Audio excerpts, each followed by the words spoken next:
ভাই জীবনে তো অনেক ভিডিও দেখছেন, এই ভিডিওটা একটু দেখেন। এই ভিডিওটা দেখলে আপনার জীবন পরিবর্তন হয়ে যাবে। আর ভিডিওটা অবশ্যই শেষ পর্যন্ত দেখবেন। আর ভিডিওটা ভালো লাগলে অবশ্যই শেয়ার করবেন, যেন অন্য ভাই দেখতে পারে। ভাই ভিডিওটা একটু শেষ পর্যন্ত দেখবেন। জীবনে যত বড় বিপদ আসুক, ডিপ্রেশনে যদি পড়ে যাও, কোনো সমস্যায় পড়ে যাও, মানে আর কোনো রাস্তাঘাট দেখতেছো না, এখন দেখতেছো দেয়ালে পিঠ থেকে গেছে, চারটা কাজ করবা, ইনশাল্লাহ তুমি ডিপ্রেশন থেকে বের হয়ে আসবা। সর্বপ্রথম কাজ হইলো 2 রাকাত নামাজ পড়ে ফেলবো।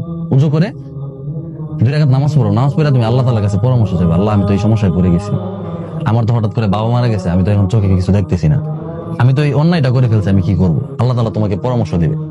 এই কথাটা আমার এক আপা ওই দিন বলতেছে, আমি একটা সিদ্ধান্ত নিয়েছি। নেওয়ার পরে আমি টেনশনে পড়ে গেছি যে হায় হায় আমি এখন কি করবো। তা আমার আপা আমাকে বলতেছে যে তুমি এক কাজ করো, 2 রাকাত নামাজ পড়ো, নামাজ পড়ে আল্লাহ তাআলার সাথে পরামর্শ করো। আমি চিন্তা করছি আল্লাহ তাআলার সাথে পরামর্শ করবো কিভাবে। 2 রাকাত নামাজ পড়ছি, নামাজ পড়ে আমি আল্লাহকে বলছি যে আল্লাহ আমি তোমার একটা সিদ্ধান্ত নিছি, কি করবো।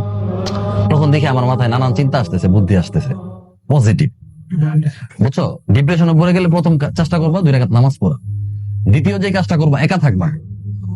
হ্যাঁ, ধরো তুমি একটা খারাপ পরিস্থিতি পড়ে গেছো, রুমে দরজা টরজা বন্ধ করে একদম হায় হায় আমার সাথে এটা কি হয়ে গেল। তখন তোমার মাথায় খারাপ চিন্তা আসবে। কি চিন্তা আসবে? তখন মনে হবো যে আমি উল্টাপাল্টা কিছু করি। আরবিতে একটা প্রবাদ আছে, ওতলাতুর রাসি দুক্কানু শয়তান। খালি ব্রেন হচ্ছে শয়তানের রাস্তা না। কিসের রাস্তা না? শয়তানে বাসা বাঁধে, শয়তানে দোকান বানায়। তাইলে যদি তুমি ডিপ্রেশনে পড়ে যাও, তাহলে একা থাকবা না, মানুষের মাঝখানে চলে আসবা। হাজার হাজার মানুষ যেখানে থাকে, তোমার আত্মীয় স্বজন যেখানে, তোমার ছাত্র ভাইরা যেখানে, তোমার বন্ধু বান্ধব যেখানে, তুমি এখানে চলে যাবা। তখন উল্টাপাল্টা চিন্তা আসবে না। কয়টা হলো? 3টা। নামাজ, রুমে একা থাকা যাবে না, মানুষের সামনে চলে আসবে। এরপরে যে কাজটা, যারা বড়, তোমার চেয়ে বয়সে বড়, তোমার চেয়ে বুদ্ধিতে বড়, জ্ঞানে বড়, হ্যাঁ, তোমার উস্তাদ, তোমার বাবা মা, ভাই বোন, তোমার যারা বড়, তোমার যারা গার্ডিয়ান, তাদের কাছ থেকে পরামর্শ নিও যে আমি তো এই খারাপ পরিস্থিতিতে পড়ে গেছি, এখন কি করবো, এখান থেকে বের হবো কিভাবে। তারা যখন একটা পরামর্শ দিবে, তখন তোমার মাথায় মানে খারাপ চিন্তা আসবে না, শয়তান বাসাটা বাঁধতে পারবে না। কথা বুঝছো?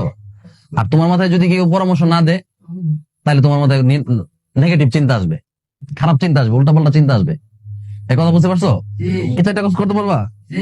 যে কোনো সময় খারাপ পরিস্থিতি আসতে পারে, আসলে এই 4টা কাজ করে ফেলবা। প্রথম কাজটা করলে দেখবা আলহামদুলিল্লাহ একদম শান্তি হয়ে গেছো, নামাজে দাঁড়ায় যাবা, একা থাকবা না। ঠিক আছে? যদি বাবা মারা যায় বা মা মারা গেছে, বা তুমি এমন একটা ভুল করে ফেলছো, হ্যাঁ, তো এখন কি করবা আর বুঝতেছো না, তুমি রুমে দরজা টরজা বন্ধ করে একা থাকবা, মানুষের সামনে চলে যাবা। হ্যাঁ, তোমার ছাত্র ভাইরা যেখানে সবাই একসাথে আছো, বা তোমার বন্ধুরা যেখানে, ওইখানে চলে যাবা। লাস্টের কাজটা কি? যারা বড়, যাকে তোমার কাছে ভালো লাগে, সে উস্তাদ হোক, বাবা মা হোক, যেই হোক, হ্যাঁ, যার কাছে মনে হয় যে তার কাছে যদি বলো তাহলে কোনো সমস্যা হবে না,